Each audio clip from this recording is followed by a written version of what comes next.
Hello, everyone. This is Dr. Abidemi, and today we'll be taking a look at the characteristics of developing economies. The characteristics of developing economies. All right, this is the second lecture in the series of economic development lectures we'll be having over time. All right, let's dive straight into it. What are some of the characteristics of developing economies? The first one is higher rate of poverty stroke income inequality, higher rate of poverty stroke income inequality. So what is poverty? Poverty means the inability of people to afford the basic necessities of life like food, shelter, and clothing. Right? The World Bank classifies extreme poverty as those living below $2.15 per day, PPP. What is PPP? PPP means purchasing power parity.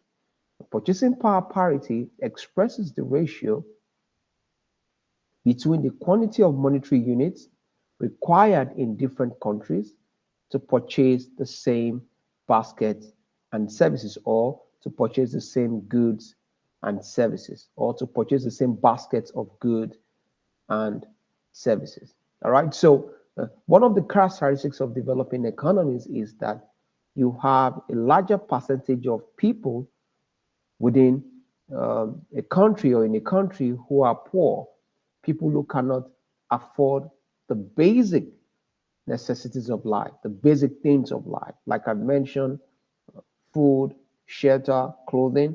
I will include things like quality education, healthcare, access to internet, so as to communicate with the rest of the world.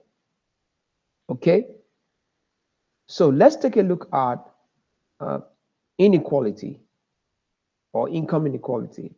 Inequality is the uneven income distribution among individuals or groups within a society, country, or globally. It measures the gap between the rich and the poor, indicating how income is concentrated across different segments of the population.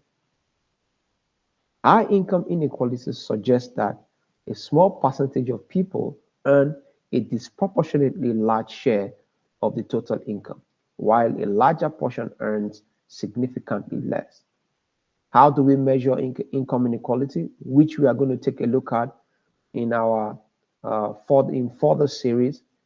We can measure income inequality by using the Lorentz curve and Gini coefficient. All right. So another major attribute of developing economies is that you have a very wide gap between those who are rich and those who are poor. Maybe in previous times we used to have middle class. I don't think with the present global conditions of inflation, in which prices of things are going up, in which people's income have dropped, maybe as a result of being unemployed. All right.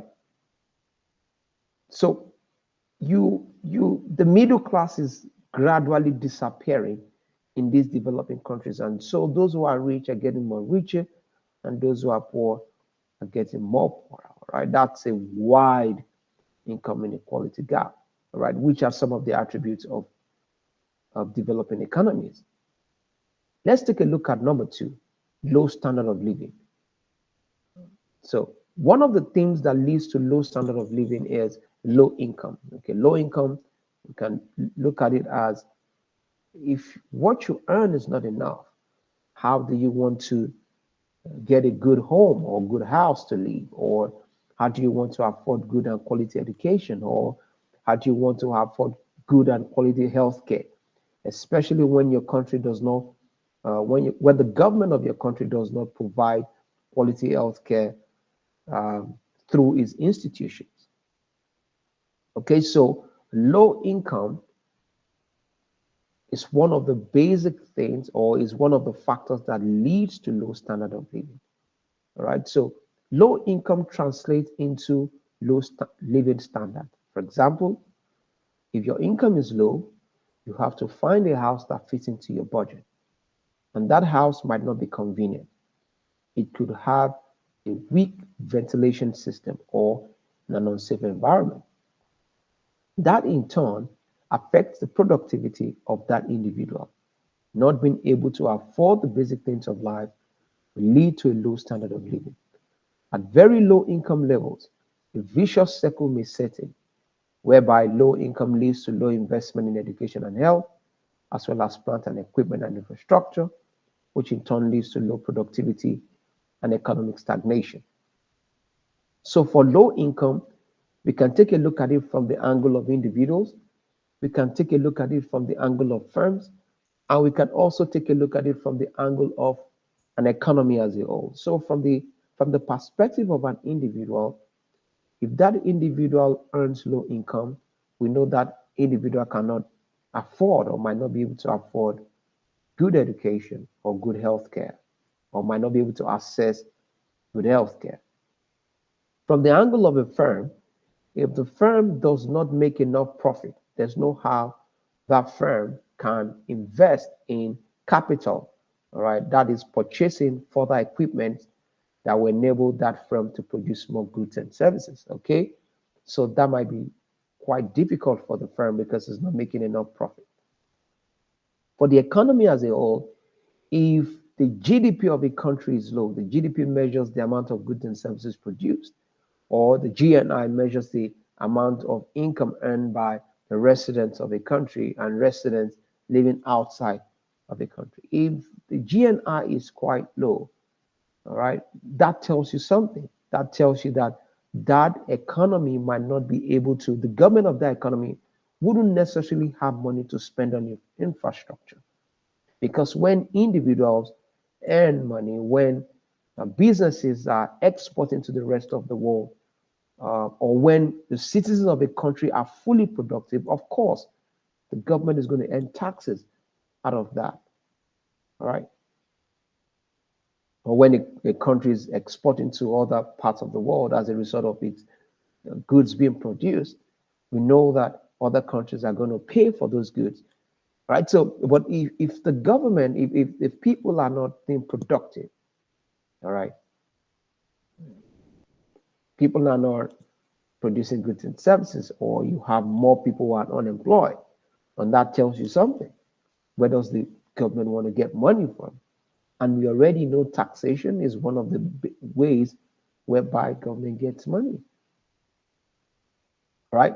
And so, low income or low GDP, which signifies low production of goods and services, also would translate to that government not earning enough money. If the government is not producing enough, then they're not going to be earning enough money to be able to build roads, to be able to build other infrastructures, to be able to provide a good and a quality healthcare facilities for the people. Now that money has to come from somewhere.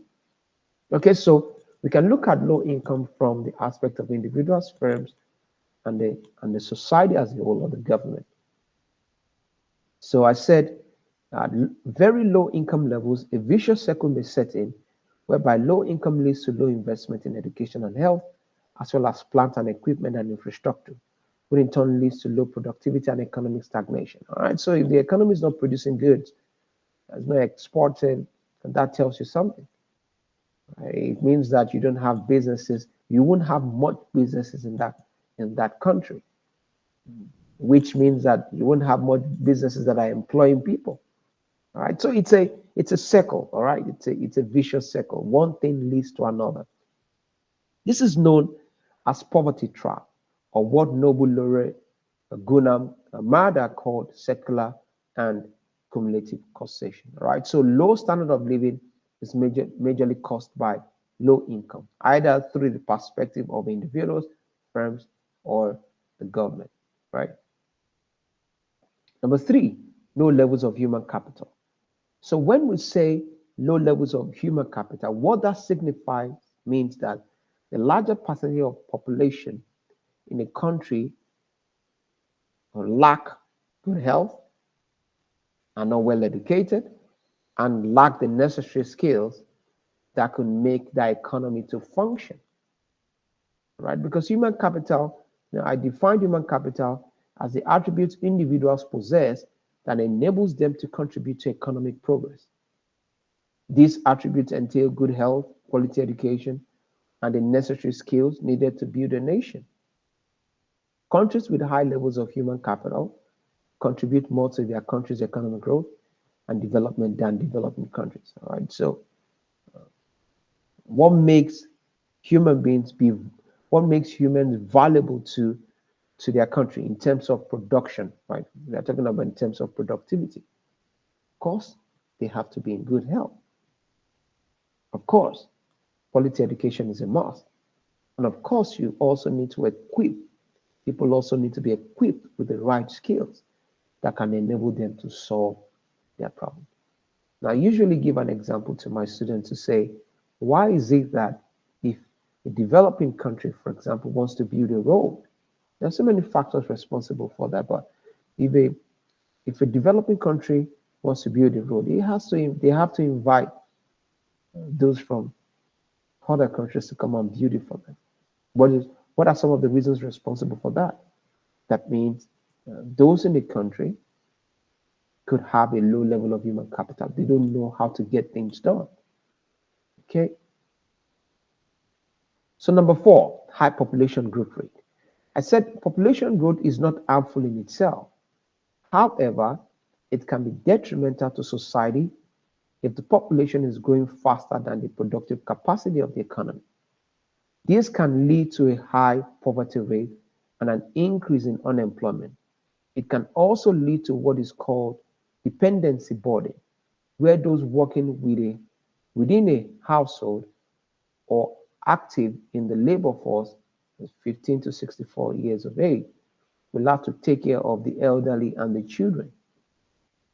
Today, those who are fit to work have been unable to find jobs.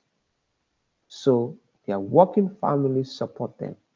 Therefore, policymakers must prioritize population management, which can be done through education and training, sensitizing people about the consequences of giving birth to so many kids, even when they cannot be adequately taken care of.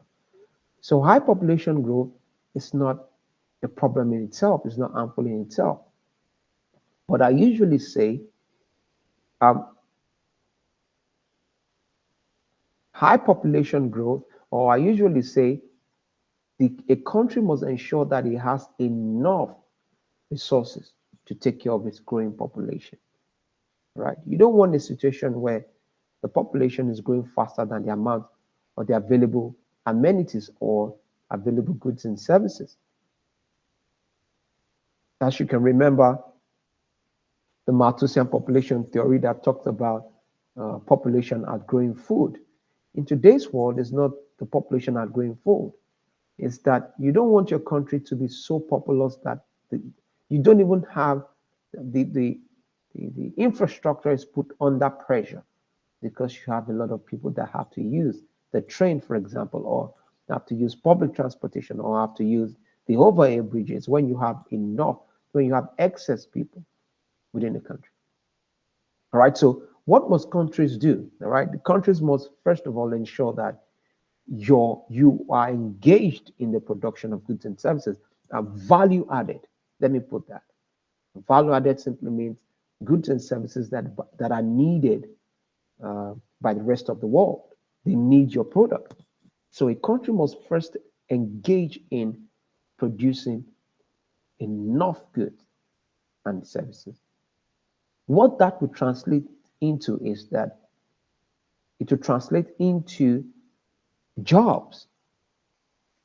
Okay, when there are companies or firms that are constantly engaging in the production of goods and services, first that will ensure that people within an economy have access to those goods. That would also drive down the prices of goods and services within that country because you have a variety of products. That will also create jobs. Okay, so even if you have an increase in population, there will be the productive capacity can handle increase in population. But in a situation where the country is not producing, the country is dependent on import, the country is dependent on debt or money from international organizations or other developed countries to survive, then what must the country do? The country must practice what we call population management. Population management.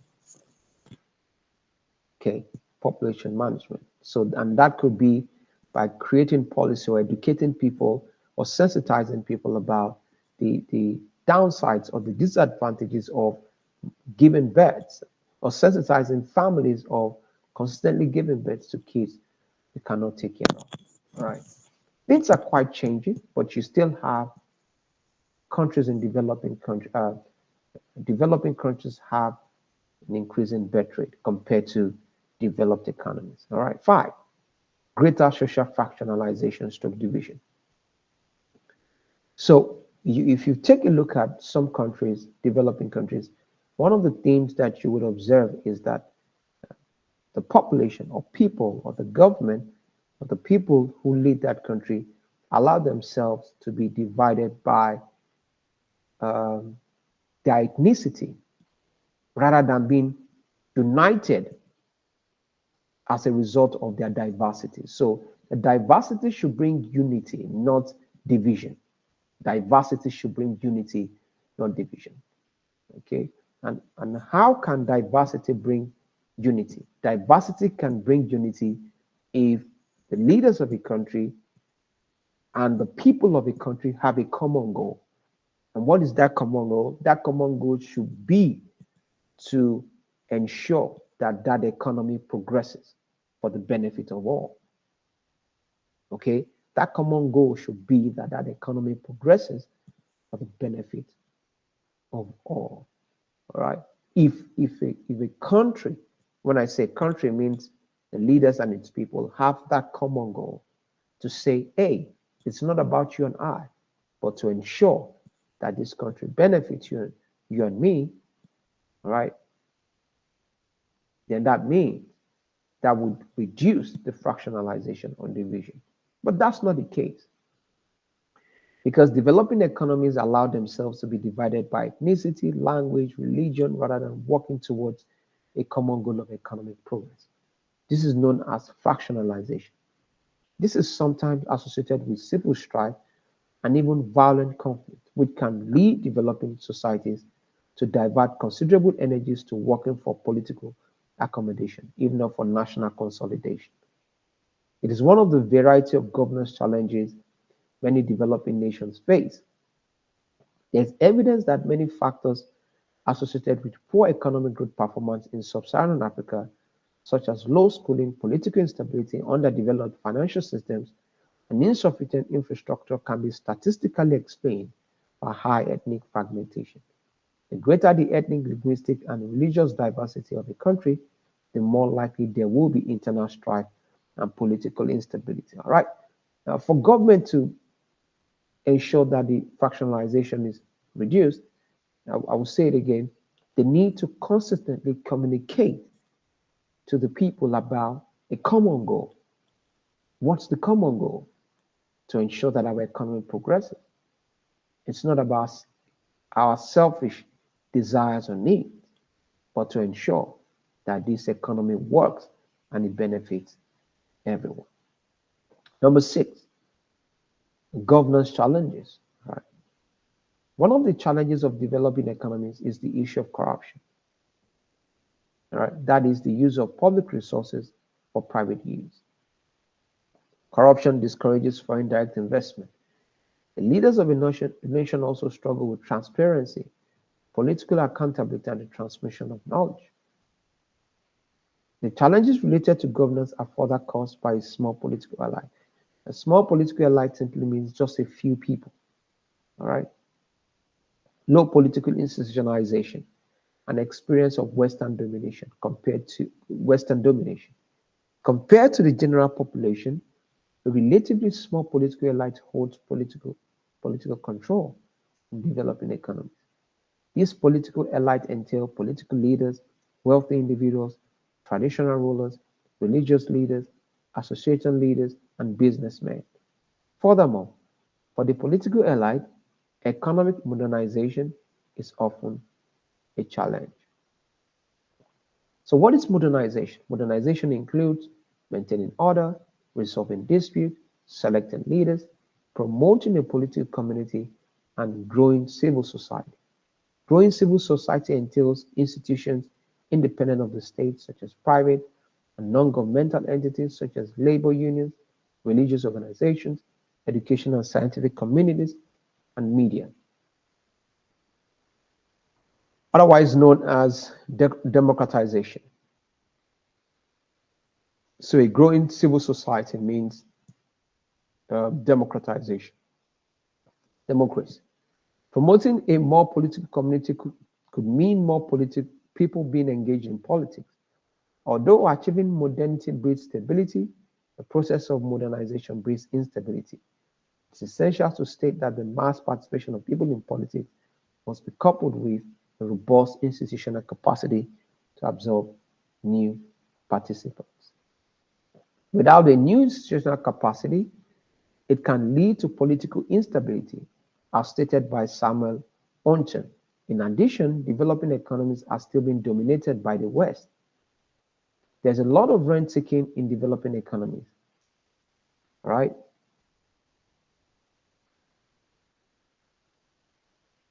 Rent seeking is when people or organizations seek favors from the government to secure privileges, subsidies, contracts, or regulations that benefit them financially, often at the expense of the broader public interest. According to Iwe Navsiga, pervasive, pervasive rent seeking occurs where the state is weak, decaying, banal, and lacking the rule of law. Okay, so developing economies struggle with different governance issues, and I mentioned one of them is corruption. Another one of them is if they have weak institutional capacity. Another one of them is if you have rent seeking, where people are always looking for what benefits them at the expense of the population at large. Okay? But one of the major issues in developing countries is they have a high level of corruption. For example, I do ask my students who are from different backgrounds. For example, some could be from Sudan, some could be from Nigeria, some could be from Burundi, some could be from Congo, or some are from Congo.